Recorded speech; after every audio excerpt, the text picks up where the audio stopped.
How to escape relationship hell to get to relationship heaven. And most people who have got relationship problems have somehow gone from relationship heaven, which is what the relationship started out to be, into some sort of relationship hell. Let's see how this works. When I first began being interested in relationships, I was working at the Marriage Guidance Council of Victoria. This was back in the 1980s. I was working for the Dandenong office and I was seeing about 6 to 10 couples per week. And I did this for about 5 years. And at the time I was a student of psychology, plus I was working full-time as a teacher.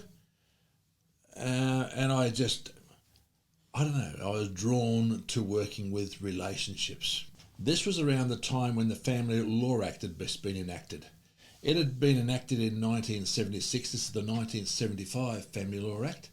It had been enacted in 1976 and it made a tremendous difference because we went from the previous laws where you had to prove who was in the right and who was in the wrong, and the divorce rate of about 10%. And when the Family Law Act was enacted, it was no-fault divorce. So you didn't have to prove anything. No one was at fault.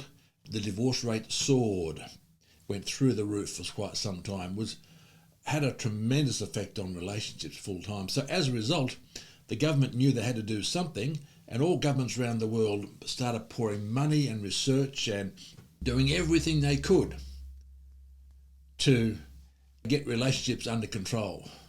Prior to the Family Law Act of 1975, so many couples were trapped in horrible relationships, and that was a hell for them to be stuck in, and they couldn't get away because someone had to prove fault. But after the Family Law Act, that hell got transferred to the hell of being divorced. Because when you divorce, it has a very destructive effect on finances, on family, on children, and on the general emotional well-being. In fact, it's often looked on as being a more destructive and highly stressful factor than the death of a spouse. Later down the track, the re-divorce rate emerged to be 65 to 75%.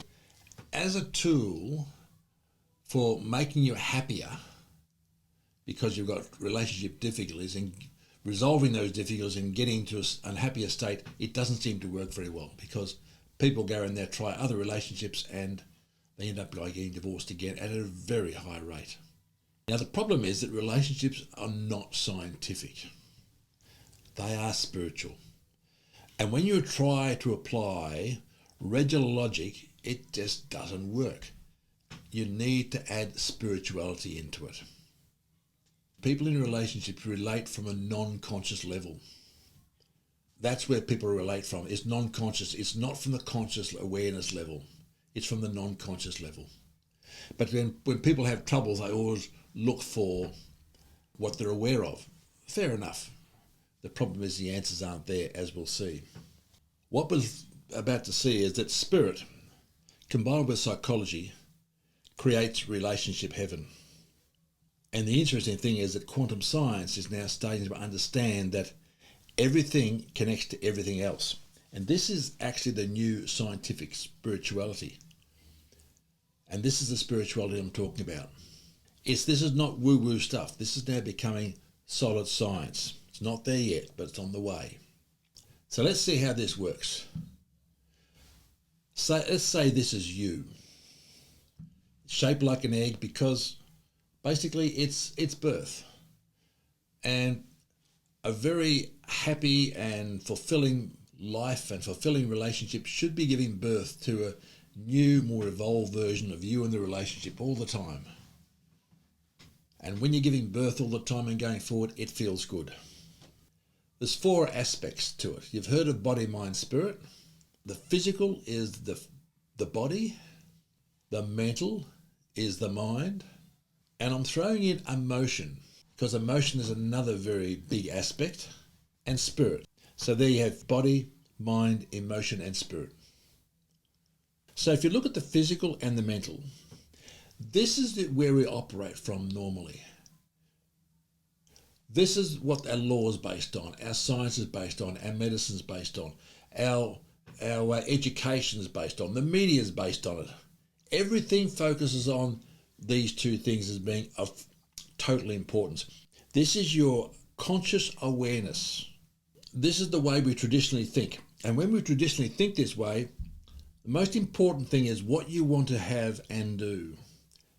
And people, we look and say, if we can get more of what we want to have, and we can do more things, become more capable, then that is happiness. So now let's look beneath that. Let's look into the emotion and the spirit. These are our feelings, our non-conscious feelings. And the goal is to become more of who you are. And in a relationship, we're looking to become more and more of who we really and truly are. That's where happiness comes from. So for the purpose of our relationships, let's get rid of the physical element, the mental element, the emotional element, and the spiritual element. Now, what we have left is our unconscious awareness, which is everything what we know and what we are aware of, versus our non-conscious feelings, which is what we don't know what we know, because we know more than we know we know. This is focusing on what we don't know we know about ourselves. And let's refrain our conscious awareness to become symptoms of who you are. And this is what we're sort of focused on all the time. We're focusing on our symptoms. Because the better we are, the more we're likely to have. Theoretically, the more you are, the more you can do and have. And the better your life and relationship therefore is. Theoretically, that is. This is the traditional path to hell by focusing here, because right here you keep looking for the solutions you want so you can have more and do more, but the answers you need aren't here. And that's when we turn around and we start blaming and we start fault finding and we start doing all that stuff which really doesn't work at all. Why doesn't it work? Because when we're focused in the wrong place, it gets very frustrated and we're not going to find answers because the answers are not there. So now let's look at our non-conscious feelings. This is the source that drives your behaviour. And this is the spiritual path to heaven, because you're looking for solutions and the answers to your needs are always here. They're within you. This is the language of infinite intelligence. It's also the language of relationships.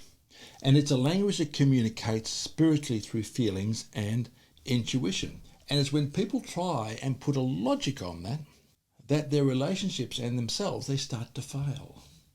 This is the end of part 1. Part 2, we're going to present an understanding of how relationships operate, and this in itself is a powerful tool for growth and development.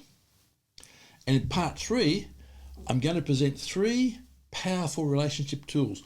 One of them is very destructive, and 2 of them are very growthful. And as you can probably ascertain, the first one, the destructive one, is what most people do. And the 2 for growth and development is what people should do and can do easily, but because they get stuck in the first one, they don't quite get it. Thank you for being part of this presentation, and hopefully I'll see you in the next video.